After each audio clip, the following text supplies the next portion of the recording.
ಅಖಿಲ ಭಾರತ ವೀರಶೈವ ಲಿಂಗಾಯತ ಮಹಾಸಭೆಯ 24ನೆಯ ಮಹಾಸಮ್ಮೇಳನ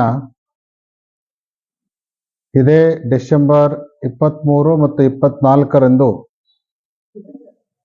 ಅತ್ಯಂತ ವೈಭವದಿಂದ ನೆರವೇರಲಿದೆ. ಕರ್ನಾಟಕ ಸೇರಿದಂತೆ ಭಾರತದ ಎಲ್ಲ ರಾಜ್ಯಗಳಲ್ಲಿ ವಾಸ ಮಾಡ್ತಾ ಇರುವಂತಹ